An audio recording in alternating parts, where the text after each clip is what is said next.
What's going on, Bulls fans? Welcome to another episode of Chicago Bulls Central, your number one spot for everything Chicago Bulls related. On today's episode, it's Sunday, so we're going to continue the mailbag. We got two voicemails today that we're going to be playing. I'm also going to be talking about the growth that we're seeing in P. Will so far this season, and Dalen Terry continues to ball out in the G League and what that could mean for his future. We're going to get into all that and more right after this. You are now tuned in to Chicago Bulls Central, your number one place for all Chicago Bulls news and content.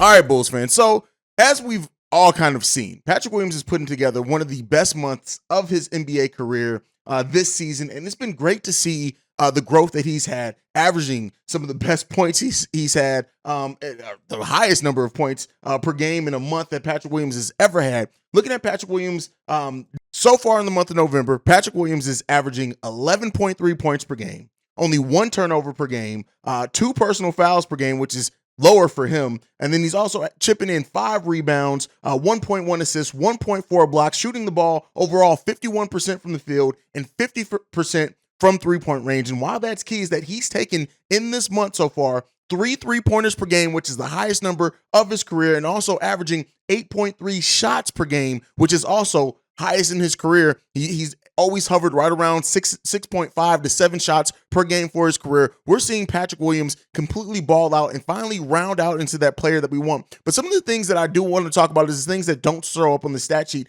just to try kind of bring all home just how Patrick Williams not only is growing as a player, but also growing in the role of playing power forward. Because I know for a lot of Bulls fans, it's like, oh, Patrick Williams' natural position is this. He's not a true power forward, even though there are players playing much shorter than him with smaller wingspans playing power forward over the course of the NBA. But the key thing, right? I'm going to talk about true shooting percentage. One, his true shooting percentage is 61%, which is good enough for 72nd percentile in the NBA, meaning he's at the top half of the NBA in true shooting percentage. But some of the key things that we're seeing here for him, his rim defense, he forces his opponents at the rim to shoot 4.3% less than what they usually do by the rim, which is good enough for the 65th percentile in the NBA. His rim frequency, which the rim frequency is the percentage that the opponents even get to the rim with him guarding, is 39.6%, which is good enough for the 60th percentile in the whole entire NBA. Another key thing, his block rate. We know we need so far on this team rim protection, right? Which is more than just blocks. I keep saying most of you guys, when you talk about rim protection,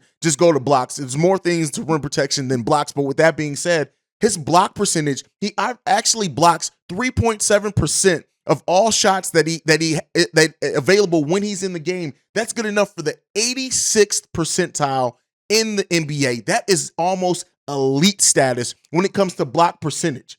And his versatility, meaning the varying in positions that he guards on the floor, is rated at a 34, which is the 37th percentile in the NBA. But we know the Bulls don't really use him a lot on switches. But, with that being said, that's one of those things that we also want to talk about with that. His defensive rebounding rate has also skyrocketed. He's getting 4.4% of the available defensive rebounds that he's in position for, which is good enough for almost the 50th percentile in the NBA, which is well above what he's averaged at his career so far, which is around 25 to 30%. He has grown so much in a player that's settling in his role, that's been playing this role now for the whole season and the back half of last season when he did come back. We're seeing Patrick Williams round out and start just understanding what he needs to do so much. It's easy to see as well. For the people that do watch the games, you see Patrick Williams is using his body in a way better way than what he ever has in the NBA, using that length better, using the strength better, realizing if he just puts a body on people,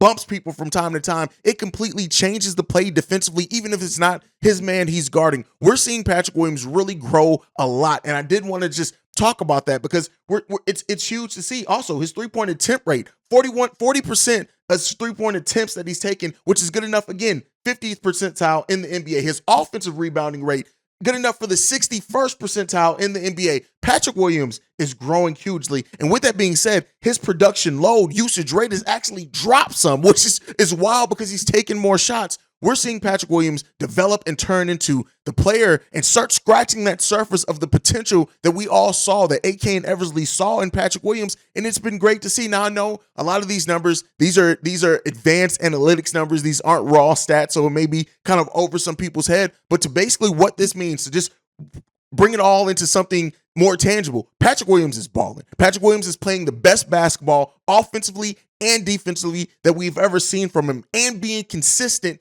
in doing so. On top of that, he has now put in his 4 straight games of scoring over double digits, right?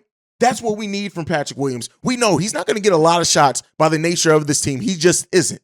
But he's starting to grow and develop and pick his spots better, take his shots more confidently. The fact that his usage rate has gone down a little bit, whereas his efficiency and everything has gone up, is just showing that he's no longer passing up on some of the shots that he's passed up for on much in his career. This is great to see from Patrick Williams. Great to see. Now, his PER is only 11.94. I want to see that rise, and I do think by the way that he's shooting and things, we're going to see that skyrocket. The highest PER of his career for a season was last season, which was a partial season, but he had a PER of 12.76. Hopefully, Patrick Williams, if he can get that efficiency up more towards the 15 area, he can easily be. If he's getting that type of efficiency, we're going to see Patrick Williams be a 12-point per game, 5 to 6 rebound per game, about 3 assists per game player this season. And we could continue to see that develop as well. Like, it's been great to see this growth of Patrick Williams. He's nailing it. He's doing everything that he needs to do. Now, another young player that's going to be key for the Chicago Bulls' future is Dalen Terry. I told you guys I was going to be giving updates on Dalen Terry since he's down in the G League. In the game yesterday in the G League, he scored 13 points, 6 rebounds, 3 assists, 2 steals, only 4 turnovers. He went 4 from 11 from the field. And once again, the Bulls just looked better on the court the Windy City Bulls looked better when Dalen Terry was on the court. Marko Simonovic also chipping in 16 rebounds and 16 points as well. 1 steal from him in that last game. And then Malcolm Hill, again, these are the players that we do expect to see. 20 points from Malcolm Hill, 8 rebounds, 3 assists. Again, the Bulls players down there in the Windy City Bulls, if you guys aren't watching it, they play a good brand of basketball. It's fun to watch. It's fun to see. And to just see the growth of Dalen Terry as well, since we don't get to see him in a lot of actual NBA games, it's just been great to see. The Windy City Bulls had a week off, and in that week, he came back, and that was the production that Dalen Terry gave in the game that he played last Saturday as well. Dalen Terry chipped in 11.6 rebounds, 1 assist, 1 steal. What we're seeing Dalen Terry turn into is exactly what we thought he was going to be coming into the NBA, is that player that, wow, he's scoring double-digit points. We probably won't be seeing that in the NBA anytime soon, but just a player that's able to just dictate and change the tone of a game by the way that he's able to do just everything on the court pretty well. Solid defense, rebounding pretty well, good facilitator. Dalen Terry has the future of the Bulls really bright when you look at him. Patrick Williams coming along a lot better right now as well. Marko Simonovic still, he's putting up numbers in the G League. Hopefully at some point we can see that translate to NBA minutes for him. But at the end of the day, Dalen Terry is down there balling. And if you guys haven't watched the Windy City Bulls play because it's G League basketball, especially while the Bulls have this time off, definitely go down, check out some of these Windy City games. They're easily available on the G League's YouTube channel. They have all the games up there. I think this is the first year they've done that, just easily accessible. Don't have to worry about, hey, do I have to stream it here, stream it there? So make sure you guys go and check it out and support our young players as they're down there balling out. All right, let's get into the voicemails. We have 2 voicemails for today. This one's from Jamal. What's up, Hayes? It's your boy Jamal back again with another voicemail for you. 3 minutes, let's get into it. So, coming off of the loss against OKC, I'm not shocked that we lost. We have a bad habit of playing down strong competition. OKC has always played us really hard for whatever odd reason. I don't know why they do it. But if you watch OKC, you know that they've been playing really hard this season. They might have a losing record like us, but they've actually been really close to some games. The issues that I'm seeing with the Bulls, besides them coming out lackluster, even though they came out really hot in the beginning, them just not keeping that energy up, is that they're not trusting each other. And that's really sad, is that they're not trusting each other, they're not playing to their strengths and everything like that. We have a guy in Aya Dosunmu, a guy who likes to run and get the ball out on the fast break, but we're not letting him do that as much. And granted, I get it, there are certain opportunities that present themselves, but I feel like we should sometimes give the ball to him and say, hey, go, run, and everything, run with him. We have a guy in Patrick Williams who's playing phenomenal right now, but we're not winning plays for him or using him as a piece or a weapon in the offense. All they do with Patrick Williams is have him stand in the corner. Granted, part of that is on him to move without the ball himself and take cuts, but also they have him stand in front on the side of the corner, and maybe they'll pass it to him or maybe they won't, or they have him take a screen and just push a man off, but they never try to do a pick and roll, pick and pop, pick and nothing with him. And they're not utilizing him. We have a guy in Vucevic who is a big guy. And yes, I understand we want to do the 5-out offense. I have no problem with that. But sometimes you got to take it back old school and say, Vuce, get your big butt in the post, and we're going to keep feeding you the ball until they make us make a change. But we're not utilizing our strength. I know that I got about a minute left. I just want to talk about this. I watched the Golden State Warriors play the Utah Jazz that same night because I actually need to see what a competent basketball team looks like from time to time. And one thing I noticed, and granted Golden State is a championship level team, but what I noticed is that they utilize their players and they trust each other to the fullest extent. Yeah, would every time when Curry has to go straight hero mode? Absolutely. But you don't mind seeing Curry go ahead and set somebody else up to take that shot if he feels like it's a better shot. They utilize Kevin Looney, and Kevin Looney has no offensive game whatsoever like that. But they utilize him in the offense, whether it be, hey, roll to the basket hard and try to lay it up or whatever, or pass it to somebody else. We have got to trust each other and utilize everybody. Everybody on that floor is a weapon, and everybody on that floor is a shield to one another. They have to use it. See where it go, Bulls. Peace. All right. So Jamal brings up a point that I think a lot of Bulls fans, especially the ones that actually watch the game, have been saying for a while, is that the Bulls' weapons aren't utilized well. We're just not. We force players into these roles. I just talked about at the beginning of the show, the growth of Patrick Williams and just every aspect of his game, and he's still not getting plays really ran for him at all. He's just not. And, you know, when you want to reward a player when they're shooting that, like he's shooting 50% both from the field and from three-point range, you do, to Jamal's point, a pick and pop, something. Patrick Williams is just showing so much growth in the way that he's shooting the ball and his aggression and things like that, that you want to reward that. And we're not. We're still forcing him to sit out there on the perimeter at the three-point line, which he is starting to be effective at. He's hitting that ball at, like I said, a 50% clip over at the three-point range. So he's finding ways to be productive even in that limited sets that are ran for him. But we do want to see that. And that's been one of my biggest things and gripes with Billy Donovan is that this team is just, a lot of players aren't utilized to their best positions. Jamal also mentioned Nikola Vucevic, which we talked about. And I did get a voicemail from Ricky Carroll. I want to mention this because I can't, Ricky, you have to turn off and turn down your TV when you leave voicemails. I can't play your voicemails because you hear me in the background or whoever you're watching at times, and it's almost as loud as you. Ricky, I need you to pause the TV when you call in to leave those voicemails because you've been leaving some really good ones, and I do want to play them. It's too distracting. All right, I'm sorry. How to say that. But even Ricky Carroll, you know, he mentioned like how I said that this team, as far as the young players, would be farther in their development if it wasn't for DeMar DeRozan, which why do people from Chicago say DeMar DeRozan? Like, why is it so hard to not say DeRozan? Like, why is that hard? But with that being said, I do think like I've said this before, as long as you have a player like DeMar who is very limited in the way that they get, yes, he's efficient. He's the best bad shot maker in the NBA, and he's clutch. And we know all that. This is not to say that DeMar isn't the great player that he is and the clutch player that he is and how he saves the Bulls for sure at times alone. But you do have to recognize if you watch basketball that, yeah, these players that would be allowed more touches, when you have such a ball dominant player in DeMar DeRozan, it definitely plays a part in the development of other players that can grow with the ball. Ayo Dosunmu is one of those. We've seen when Ayo Dosunmu does have the ball, he's pushing the pace, he's allowed to do more point guardsmanship. He's pretty solid in that. We really haven't gotten scratched the surface of that. Now, Ayo to me isn't a true point guard. He's more of a combo guard that can play point guard, and that's perfectly fine because we're going to need him. He's going to be utilized,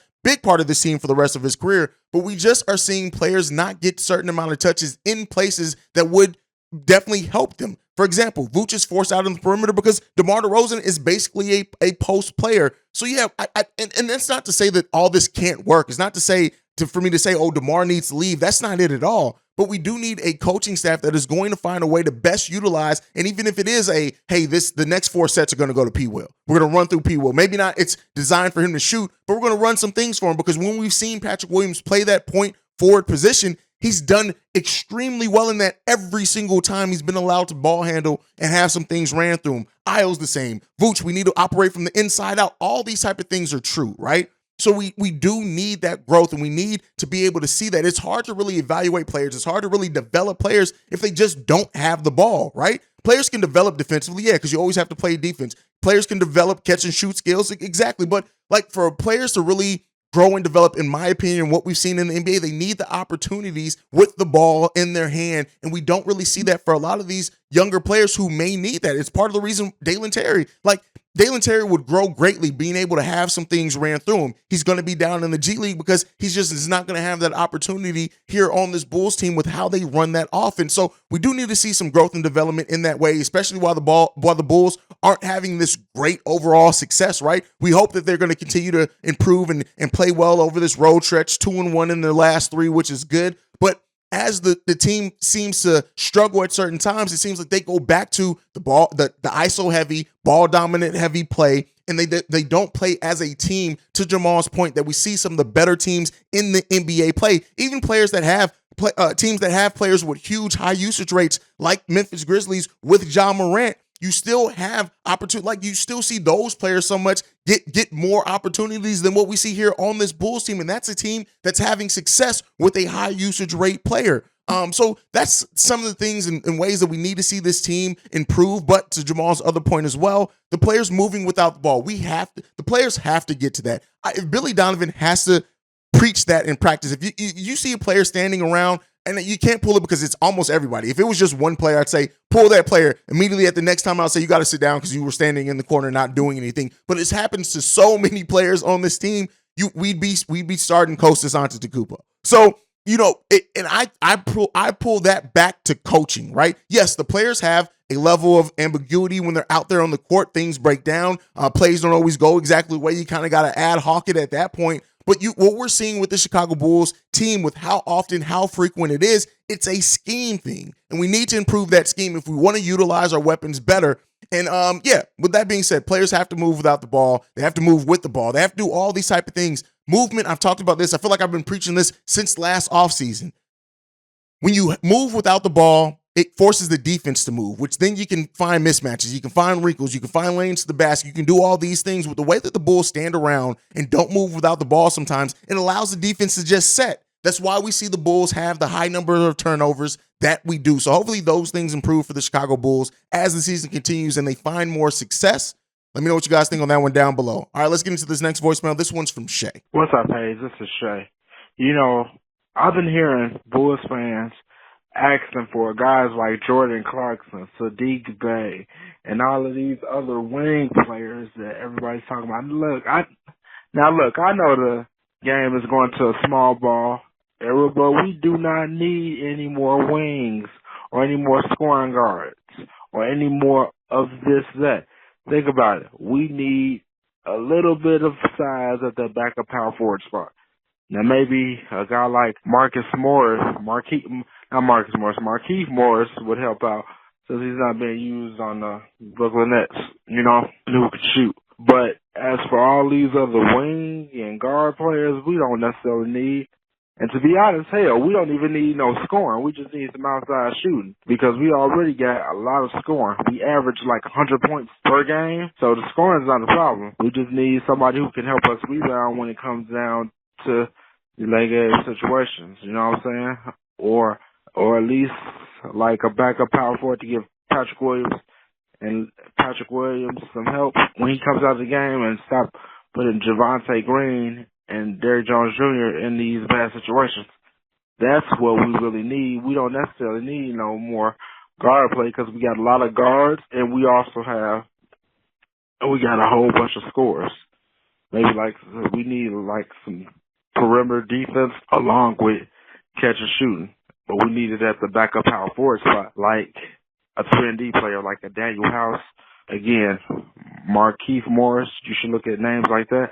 Or maybe a Harrison Barnes if he becomes on the buyout market. That's what we need. Anyway, tell me what you think. Peace. All right, so Shay kind of contradicts himself there, as Shay tends to do. He mentioned at the end of that Daniel House.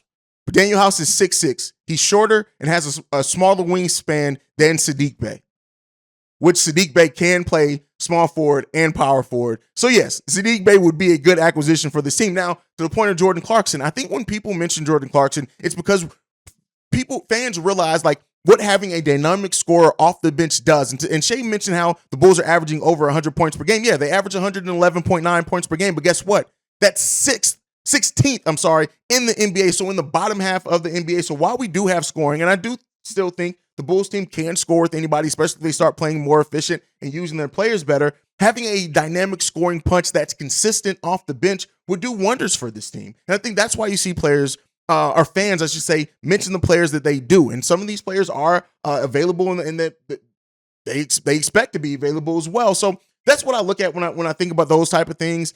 Yeah, you're always going to have the fans that always say, hey, we should go acquire this guy. We should go acquire that guy. We should go after this. And that's just what people who don't really watch basketball in and out, they just love talking about trades and moves. And, it's fun for them, right? It's not always realistic, but it's fun for them. But as far as what the Bulls fans need to do, I think regardless of what you acquire, if you acquire a player that can play that power forward position, which Sadiq Bey can, he can play that power forward position. It allows Javonte to play more of just a backup three and see some things. And I think Javonte Green is much better and more efficient in that role as well. But Javonte is going to be efficient anyway, because when he's playing with energy, it's hard to just damn stop. But, on top of that, so I think a player like Jordan Clarkson, especially if you look at replacing Kobe White with that, who's already in the rotation, that would tremendously help the Chicago Bulls team. But as I said yesterday, as I continue to say, it's very unlikely that the Bulls make a major move as the season goes on. It could be. We'll see what happens. We'll see where we are coming out of this road trip and then going into the month of December.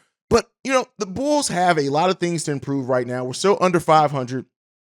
That's not good at all. We're 8-11 on the season. We have 4 more games left in this road stretch. The Bulls could come out of this at 500 or above it. Let's see what they do. I think this team is starting to show the improvements in the ways that we do. The OKC game sucked. Right? That game sucked, especially down the stretch in which they could have won that game. But I do think we're starting to see this team make some improvements. Let's just see if they be consistent. And to Jamal's voicemail earlier, if they start implementing a lot of those things, I do think that we'll see a huge drastic improvement with the Chicago Bulls team just efficiently and how they've been playing. The fact that the Bulls have beaten the teams that with winning records and lose against the teams with losing records is still mind-boggling. But hopefully we see that improve and the consistency come along for the Chicago Bulls team. But that's it for today's episode of Chicago Bulls Central. Make sure you're following the show at Bulls Central Pod. You can send us any feedback, questions, comments, concerns, bullscentralpod@gmail.com. Lastly, if you want to leave a text and or voicemail, the number to do so, 773-270-2799. We're the number one spot for everything Chicago Bulls related because of you guys. And like I like to end everything on, go Bulls, love you guys, and see red.